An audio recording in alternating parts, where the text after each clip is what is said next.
Magtanim ay di biro nga daw. Totoo talaga yung kasabihang yun. 3 araw na nga sumasakit yung aking balakang. Pero hindi pwedeng tumigil kasi kailangan matransfer ko na lahat ng mga seedlings ko. Sinasamantala ko nga dahil napakaikli lang ng summer. Biruin mo, mag-i-start lang yan ng June, July, August. Bali 3 buwan lang yung summer. Yung spring naman, ganun din.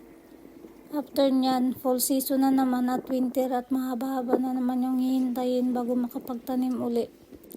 Iba na talaga kapag nagkakaedad na yung katawan na kukumpara ko yung lakas ko ngayon sa lakas ko noon na kahit mabibigat, kaya kong buhatin ngayon, hindi ko na kaya. Sumasakit na yung balakang ko. At dahil ginusto ko yan, magsakripisyo ka, bahala ka dyan. Gusto mo yan eh. Minsan nga napapaisip ako, bakit ba ako nagpapakahirap? Pwede naman magpaupo-upo lang ako, pahiga-higa, tapos mga gawaing bahay lang. Panghinayang kasi minsan lang ang summer, tapos hindi mo pa sasamantalahin ng pagkakataon, di ba, na makapagtanim ka. At kumikita rin naman ako dito kahit papano. Hindi nga lang kalakihan, hindi nga lang mababayaran yung pagod at sakit ng katawan ko, pero at least may nikita tayo kahit konti. Kahit pa konti-konti, pag inipon mo, dadami na rin, di ba? Ang tinatanim ko pala ngayon dito ay mga kalabasa. Bali 3 klase ng kalabasa yan. Tapos binibenta namin yan tuwing fall season sa harap ng bahay namin. Meron kaming maliit na stand doon. Yun yung honesty store. Ilalagay lang namin doon. Tapos ihulog ng mga tao yung pera nila, or pwede rin online isend, parang GCash ba sa atin, ganun. Yung pinagbentahan naman yun, napupunta yun sa alkansya ng anak ko. Alam nyo ba, marami na yan siyang naipon dahil dyan. Bali 8 years na rin yata kami nagbibenta dyan sa harap, tapos lahat ng kita doon napupunta sa kanyang alkansya.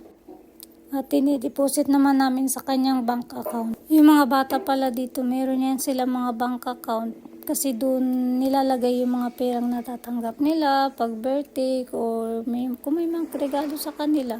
Tapos makukuha nila yung pag nag-18 years old na sila. At ang kagandahan dito, yung mga bata dito may sustento mula sa government every month.